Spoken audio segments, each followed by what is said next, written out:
Telugu capital భక్తి టీవీకి స్వాగతం సుస్వాగతం. నేను శ్రీలక్ష్మి.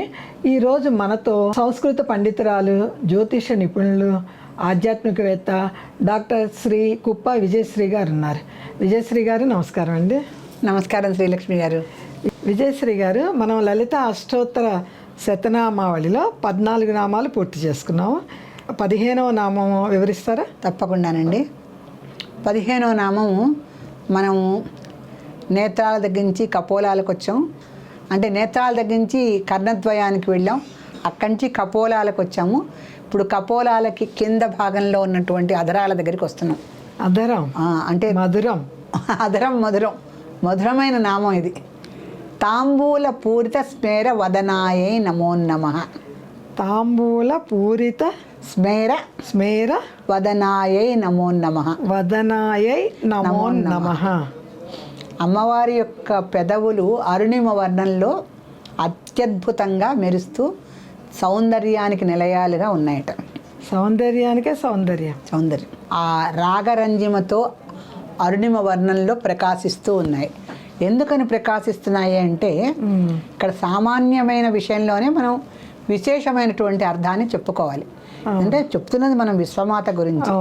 మామూలుగా ఎవరైనా తాంబూలం వేసుకుంటే పెదవులు ఎర్రగానే సహజం. కానీ ఇక్కడ అమ్మవారు సృష్టికే మూలమైనటువంటి సత్వరజస్తమో గుణాలని ఆకు ఒక్క సున్నంగా భావించి ఆవిడ తాంబూల చర్వణం చేసింది.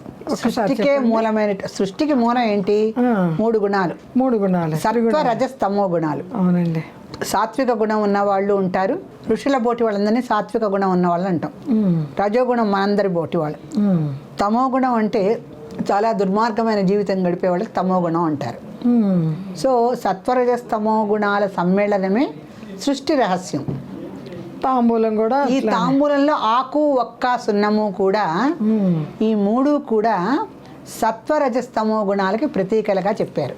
ఈ సత్వరజస్తమో గుణాల కలయికలో సృష్టి రహస్యం ఎలా ఉందో వాటన్నిటిని తాంబూలంలాగా అమ్మవారు వేసుకొని తాంబూల చర్వణం చేస్తోంది. సృష్టి రహస్యాన్ని ఆవిడ హాయిగా చేస్తుంటే, ఈ సృష్టి రహస్యాన్ని తాంబూల చర్వణంగా చేస్తుంటే కూడా ఆవిడలో ఉన్నటువంటి కరుణ చక్కగా రాగరంజిమతో ఎప్పుడూ భక్తుల పట్ల ఆవిడకి కరుణే, ఎప్పుడూ ఆవిడకి ప్రేమే భక్తులంటే.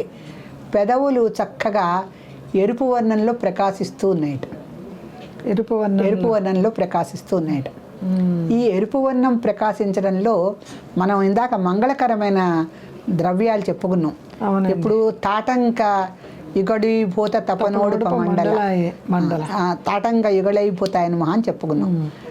ఆ లసత్కాంచన తాటంక యుగళాయే నమః, ఇది సరైన అష్టోత్తర నామం. ఇది లసత్కాంచన తాటంక యుగళాయే నమో నమః. అక్కడ కూడా మనం మంగళ ద్రవ్యాల్లో తాటంకాలు ఒకటిగా చెప్పుకున్నాం. ఇక్కడికి వచ్చేసరికి మంగళ ద్రవ్యాల్లో తాంబూలం ఒకటి. కర్పూర వీటికామోద సమాకర్ష దిగంతరాన్ని శాస్త్రంలో ఒక నామం ఉంది. అంటే అమ్మవారి యొక్క తాంబూలంలో పచ్చకర్పూరంగా ఉంటుంది. పచ్చకర్పూరం, ఆ పచ్చకర్పూరం వేసుకున్నటువంటి అసలు తాంబూలంలో 27 సుగుణాలు ఉన్నాయండి. 27 సుగుణాలు ఉన్నాయి. అది కాకుండా తాంబూల చర్వణం నిజంగా శాస్త్రోక్త ప్రకారం చేసేవాళ్ళు కూడా 27 ద్రవ్యాలను దాంట్లో కలుపుకొని అంటే తమలపాకుల్లో 27 ద్రవ్యాలని, ఆకు ఒక్కలే కాకుండా 27 ద్రవ్యాలు సుగంధ ద్రవ్యాలు మిళితం చేసి తాంబూల చర్వణం ఒక అరగంట సేపు చేసేవారు. మెల్లిగా తిన్న భోజనం అంతా అరిగేదాకా మెల్లిగా అవన్నీ నవ్వులుతూ ఆకు రసాన్ని మింగుతూ ఉంటే చక్కగా తిన్న అన్నం అంతా కూడా పరిపూర్ణంగా వాళ్ళకి జీర్ణమైపోయేది. అటువంటి తాంబూల చర్వణం పూర్వకాలం చేసేవారు. దాంట్లో 27 ద్రవ్యాలు ఉంటాయి. 27 ద్రవ్యాలకి 27 గుణాలు కూడా ఉన్నాయి. సో సంపూర్ణమైనటువంటి 27 నక్షత్రాల్లాగా 27 నక్షత్రాల్లాగా ఆ సంపూర్ణమైనటువంటి తాంబూల చర్వణం అంటే 27 ద్రవ్యాల సమ్మేళనం అన్నమాట. అది ఇక్కడ అమ్మవారి విషయానికి వచ్చేసరికి సత్వరజస్తమో గుణాలకి ప్రతీకగా చెప్తున్నారు. అంటే సాత్విక గుణం ఉన్నవాళ్ళు, రజోగుణం ఉన్నవాళ్ళు, తమో గుణం ఉన్నవాళ్ళే సృష్టిలో ఉంటారు కనుక ఈ ముగ్గురు యొక్క సమ్మేళనం అంతా కూడా ఆవిడ చక్కగా తాంబూల అందరి విషయాలు తెలుసు. సత్వగుణం ఉన్న వాళ్ళ విషయాలు తెలుసు, రజోగుణం ఉన్న వాళ్ళవి తెలుసు, తమోగుణం ఉన్న వాళ్ళు కూడా ఆవిడకి తెలుసు. అన్నిటినీ కూడా ఆవిడ చక్కగా తాంబూల చర్వణం చేస్తూ ఎర్రని పెదవులతో ఆవిడ ప్రకాశిస్తూ ఉన్నదట.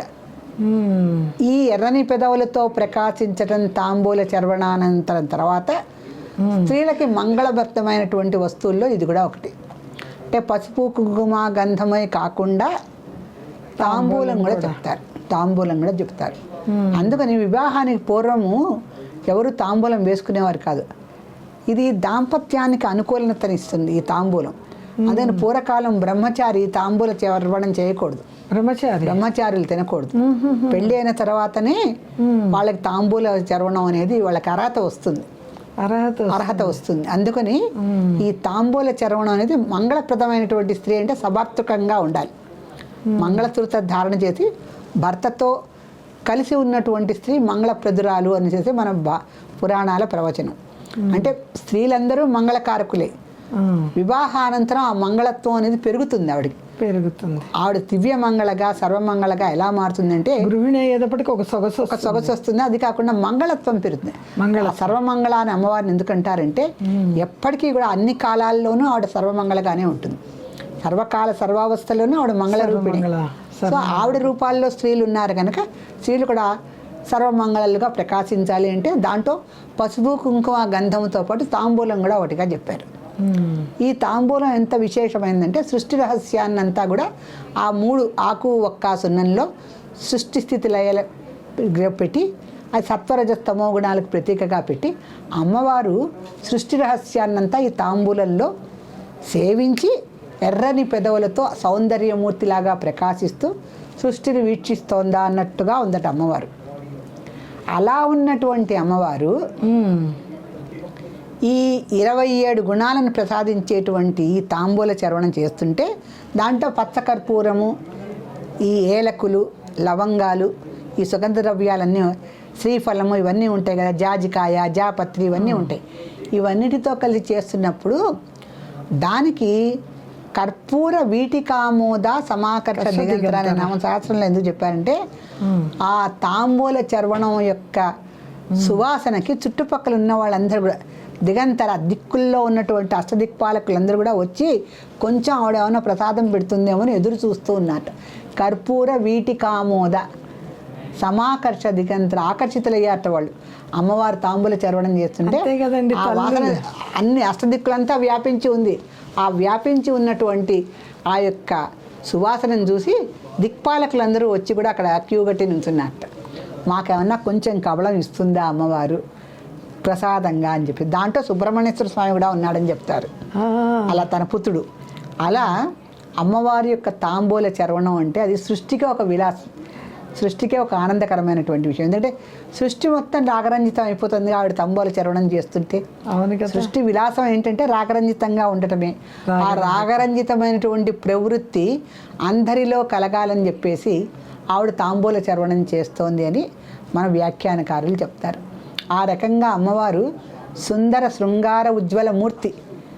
దానికి తగ్గట్టుగా అంత శృంగార ఉజ్వల మూర్తి తాంబూల చర్వణం చేసేసరికి ద్విగుణీకృతం అయింది అది ఆ సౌందర్యం. ఆ ద్విగుణీకృతమైనటువంటి ఆ సౌందర్యమూర్తిని దర్శించటానికి ఆవిడ ఇచ్చే ప్రసాదం గ్రహించటానికి సమాకర్ష దిగంతర దిక్కుల్లో ఉన్నటువంటి అసదిక్పాలకులందరూ కూడా ఆవిడ దగ్గర దర్శనానికి అలా ఎదురు చూస్తూ నుంచున్నారట.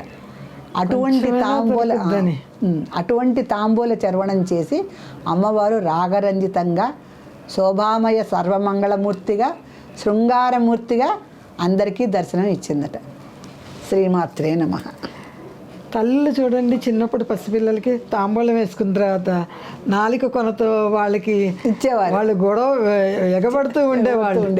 అలా నాలుగుతోనే పెట్టేవాళ్ళం. మన పిల్లలు చిన్నప్పుడు కూడా అలానే చేసాం. అమ్మవారి దగ్గర ఇంకా మన ఎంతమంది ఎగబడతారండి.